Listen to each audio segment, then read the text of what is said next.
The next one is talking about overcoming fear of riding and the lizard brain, which is something that I've not heard before. I don't know if it's like something we don't say in England. Maybe I've just never experienced it. Right. So for those of you who are listening, the lizard brain is basically your reaction. So if the best example is the wheelie. So if you're not used to wheeling and you're just learning and you start to loop out, your lizard brain reaction is going to be to jump off the back. But if you've got lots of practice, lots of repetition, and you know to use the back brake, your lizard brain reaction is going to be to put the front end down with the back brake. So when it comes to battling the instinct. It's like battling the instinct of survival to, like, I don't know, put sort of an intelligent twist of actually, no, we can get through this and not just freak out. Exactly. So, and the only way to override your instincts and your reactions is by repetition and practice and confidence. So you're going to have to put that front end down 1,000 times with your back brake before that becomes your reaction to a sketchy moment, right? So basically what we're saying here is it takes a lot of practice and repetition and confidence build up to be able to try certain things and get to the next level, because when it comes to fear, your lizard brain is going to kick in and make you do stupid things. So for me, there's kind of a fine line between pushing your limits and doing something stupid and getting hurt.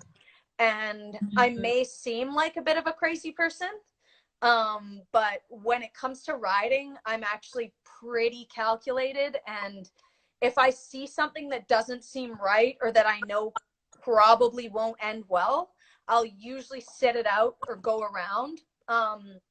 And I go by my gut instinct. So if I roll up to something and it's like right away I see a line and it's like, oh yeah, okay, that's doable, then I'll try it. But if I roll up to something and it's like, no, dude, I'll usually go around it, or I'll at least stop and I'll walk it and I'll look and I'll decide, is it worth it? Can I do this? Am I at this level yet? And then I'll slowly push the boundaries and get better and better. But it's important not to go out there and say, okay, well, megsbraap wheelied over a suspended log. It's my second day on a bike, but if she can do it, I can do it. Or whatever Graham Jarvis did his Graham Jarvis-y thing. Well, I'm going to do it because I'm megsbraap. It may not end well, right? So you need to think it through and go at your own pace. So it's not about being the best right away. It's about achieving your goals that you've set, and just go at your own pace and you will get better as long as you have dedicated practice. So if something scares you, fix that by trying it. Try it on a smaller level. If logs scare you, start with really small logs and get that confidence built up slowly. And then get the log, try a bigger log, then try a suspended log, then try like a zap over the suspended log. You know what I mean? You can always elevate it, and it's just a matter of time before you're able to do it if you commit to it.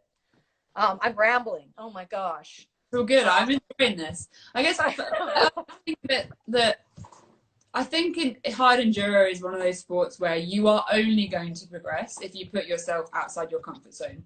Like going down some of these ridiculously steep hills, like you don't wake up in the morning and go, yeah, let's go ride down one of those terrifying hills.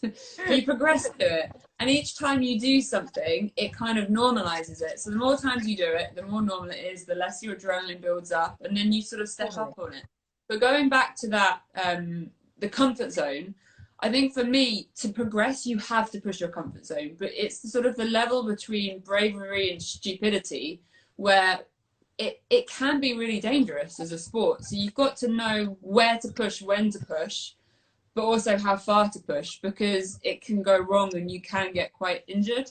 I think that really, really resonates in what you were saying, in that you've got to push your comfort zone, but you've got to be sensible about it as well and know what your limits are. And I think for me, one of the things that really helps me there is riding with people that are better than me, which I try and do all the time. I never want to be the best rider when I'm riding, which doesn't happen anyway, so it's fine. But ride with people better, they kind of pull you along and help, giving you those little tips.